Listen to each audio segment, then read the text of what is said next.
there, and welcome to the JJs Declutter Podcast. I'm Julie, half of the dynamic duo of the JJs.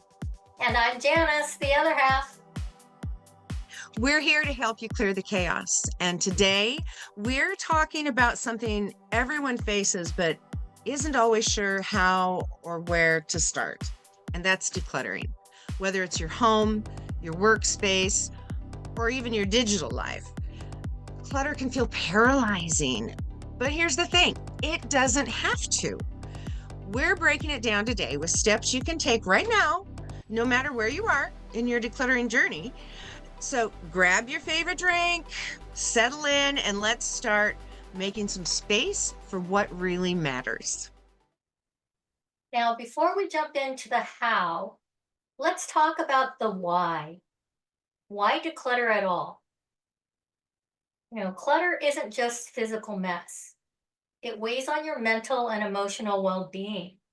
Studies have shown that clutter can lead to stress, anxiety, and even impact your focus.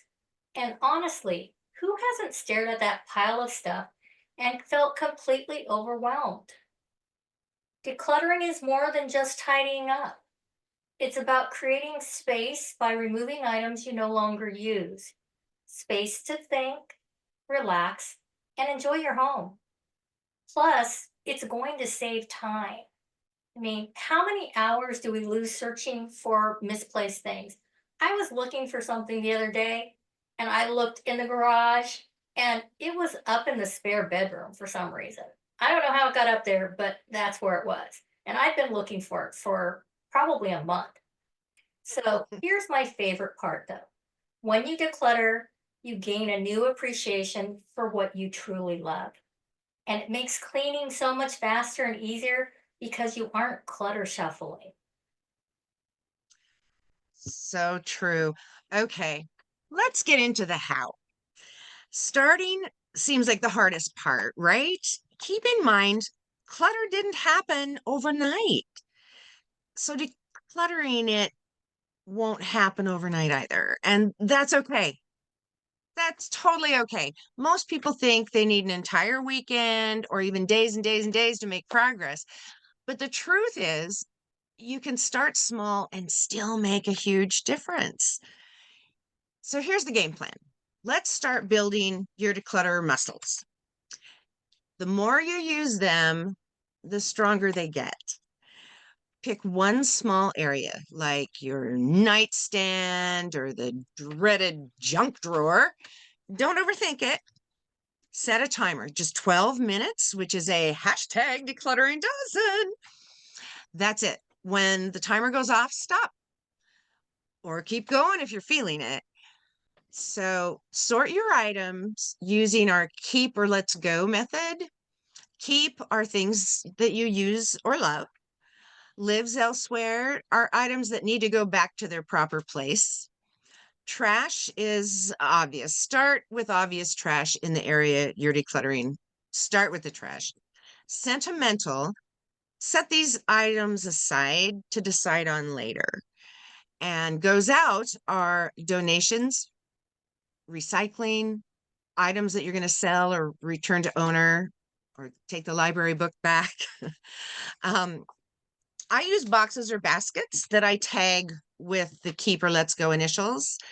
And sometimes I simply put Post-it notes on the floor, spread out so that I can sort quickly onto the floor. And that works also. So ask yourself, do I use it? Do I need it? Do I love it? If it's a no, it's time to let it go. Trust me, that feeling is so freeing and it just is phenomenal. So here's a pro tip. Don't start with your sentimental items. Those are the hardest and they can slow you down. Save those sentimental things for when you've built up some decluttering muscles. Let's talk about the best places to start decluttering because choosing the right spot makes all the difference. Julie and I believe you should start with visible clutter. That's the stuff that you see lying around in piles around your house. it immediately makes a huge change in how your home looks and feels. So, here are a few ideas of where to approach your visible clutter. The kitchen counter. Clear off the mail, gadgets, and random items piling up. A clean counter transforms the whole space. Your desk or workspace. Clear away those old papers and random clutter. And for goodness sake, take those dirty dishes and half filled cups of water or whatever you're drinking and take them to the kitchen and put them in either the dishwasher or at least the sink. And those takeaway, empty containers, those belong in the trash. Do it now. A tidy desk can actually boost your productivity. The bedroom chair of doom, doom meaning DOOM, not that scary feeling of dread, but didn't organize, only moved. That chair that collects all the clothes, dirty or clean, that haven't made it into the hamper or closet. And speaking of the closet, let's be honest. If it doesn't fit or suit your style, it's probably time to donate. So that pair of pants that you've been waiting to lose 10 pounds to get back into, it's time to let those go. So let's talk about hidden clutter. A drawer. One drawer, one immediate win. The bathroom cabinet. Toss expired products, medications, and things you'll never use again. And did you know that Band-Aids actually do expire? So check that too. You'll thank yourself later. And another hidden place of clutter are those digital spaces, because clutter isn't just physical. Set your timer for a hashtag DeclutteringDozen, that's 12 minutes on the clock, to delete emails or organize your phone's photos. The true goal of decluttering is to reduce the number of items you store in your house. So start somewhere small and manageable so you can declutter the space start to finish. And finishing means putting away your limbs elsewhere, taking the trash to the outdoor garbage bin, and having a plan to get those items to the donation center. Talking about donation center, what is a good thing to have in your home is a donation station. So you have one spot. For instance, in my home, I have a box down by my front door. And as I'm decluttering, I put things into that box. And then when it's full, it goes to the car. Once it's in the car, it goes to the donation center because it just needs to go away.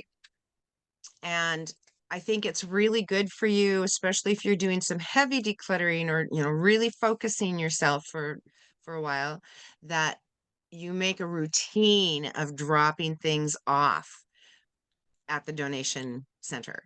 And it is something that I think you will be really pleased you started doing because it makes it a finished task. So you go all the way from deciding what is going to stay and what is not to actually gifting those things away. And that's awesome. And, I have a routine because my favorite donation center is on my way to work or on my way back from work.